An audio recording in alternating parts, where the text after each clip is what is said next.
Փոշ ու ամպ, սավառնող տոպրակների երամ, տապալված ծառեր ու ավերածություններ։ Մի քանի րոպե տևած ուժգին քամու հետևանքով մայրաքաղաքում ու մարզերում արտակարգ իրավիճակ էր։ Բարձրադիր հատվածներից Երևանը տեսանելի չէր։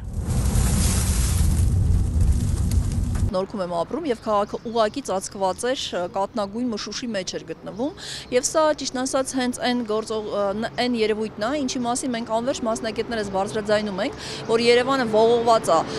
բնապահպանական խնդիրների մեջ եւ այս խնդիրները լուծում են պահանջում, այլ ոչ թե ամեն հաջորդ գործողությունը ավելի ծանրացնում է ի սկզբանե ունեցած խնդիրը։ Հիմա մենք ինչ արեցինք, մենք վերցրեցինք զանգվածային ծառահատումներ արեցինք քաղաքի կենտրոնում, մենք կառուցապատում ենք Նորքի լանջը եւ դա սկսվեց 2018-ից հետո, այսինքն մենք մեր գործողությունների մեջ բացարձակապես չի երևում, որ քաղաքային իշխանությունը գլոբալ առումով խնդիրների լուծման ճանապարհով է գնում, այլ ոչ թե այդ խնդիրների խորացման ճանապարհով։ Ըստ ԵՊԲՀ հիգիենայի եւ էկոլոգիայի ամբիոնի տեխնացու դոցենտ Քրիստինա Վարդանյանի, օդի աղտոտվածության ու փոշու ահռելի քանակի հիմնական պատճառը կանաչ տարածքների բացակայությունն է, ծառահատումներն ու խորը էտը։ Մենք փաստացի Երևան քաղաքում 5 անգամ ավելի պակաս կանաչ ֆոնդի պարագայում վերցրեցինք եւ ամբողջությամբ հատեցինք այն ծառերը, որոնք որ դեռ տասնյակ տարիներ Երևանում կարող էին աշխատել։ Եվ բացի դրանից նրանց փոխարինել տասնյակ միլիոնավոր հազարավոր գումարներով գնել ենք այնպիսի ծառատեսակներ, որոնք առհասարակ բնապահպանական խնդիրների լուծման համար ներգրավված չեն։ Այս ծառատեսակները դեկորատիվ էսթետիկ հատկանիշներով նրանք տասնյակ տարիներ խորհրդային տարիներից ի վեր Երևան քաղաքների պուրակներում եւ այգիներում տնկվել են, բայց փողոցներում տնկվել են այնպիսի ծառատեսակներ, որոնք փոշու խնդիրը լուծեն, ամենակարևորը եւ ես բազմիցս եմ սրա մասին ասել, Երևան քաղաքում, ինչպես ամբողջ Չինաստանում, պետք է լինի մորատորիում ծառերի հատման վրա։ Եվ Երևանի բնապահպանական խնդիրները լուծելու համար պետք չէր Երևանի ծառերի փոխարինման ծրագրից սկսել որպես գլոբալ ծրագիր եւ հանել սաղարթ ունեցող ծառերը,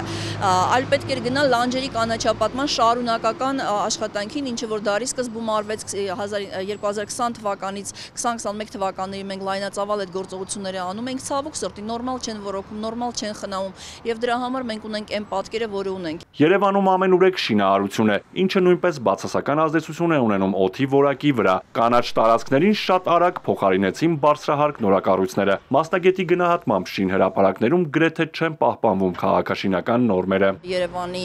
քաղաքապետը նշում էր, որ դուք հեսա կտեսնեք, մի ամիս հետո կտեսնեք, որ ցանցով բոլոր շենքերը ծածկված կլինեն, փոշին տարածք չի գա, շինհրապարակները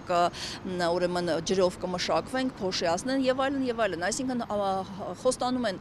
շատ հետաքրքիր ուրեմն բաներ, բայց իրականում Երևանցին առերեսվում է երեկվա խնդրի հետ, որը ուղղակիորեն կապված է ամեն երևանցու կյանքի տևողության, որակի եւ առողջության հետ եւ սա միանշանակ անդրադառնալու է հիվանդայության եւ մահացության ցուցանիշների վրա, չշնչել չենք կարող, շնչում ենք այն ինչ կա։ Երևանը ուղղակի դիտարկում ենք որպես ներդրումային դաշտ, այլ ոչ թե քաղաք, որտեղ երևանցին պետք է պաշտպանված լինի։ Փոշու խնդիրը լուծելու համար մասնագետը խորհուրդ է տալիս ընդլայնել ջրային մակերեսները, ավելացնել ջրավազանների քանակը, դա կնպաստի խոնավության մակարդակի բարձրացմանը։ Երկնքում տոպրակների ճախրանքը վկայում է քաղաքը ոչ պատշաճ մաքրելու եւ պոլիէթիլենային տոպրակների օրենքի նկատմամբ հետեւողական չլինելու մասին։ Ես որպես Երևանի ավականո անդամ համարում եմ, որ սա Երևանի կառավարման տոտալ ֆիասկո է, որ հատվածին մենք նայենք, մենք այստեղ ունենք խնդիր։ Եվ ուղղակի խնդիրներով պետք է զբաղվել, այլ ոչ թե ծածկել եւ ասել, որ մեր մոտ ամեն ինչ շատ լավ է եւ մենք չգիտենք, մենք փոսեր չենք հանդիպում, մեր մեքենաները չեն վնասվում, մենք ջրհեղեղը դա անձրևն էր մեղավոր, եթե ձյուն եկավ, դա ձյունն է մեղավոր,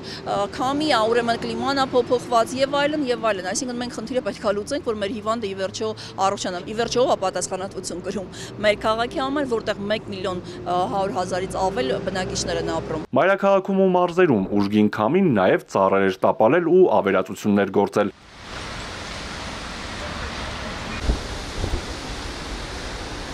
Պոկվել էին տանիքները եւ հայտնվել ասֆալտին։ 57 դեպքից 44-ը Երևանում է եղել։ Բակերում վնասվել են ավտոմեքենաները։ Ծառի տապալումից Երևանում նաեւ քաղաքացի է տուժել։ Արթուր Հակոբյան, Հարություն Հովսեփյան, Էպիկենտրոն։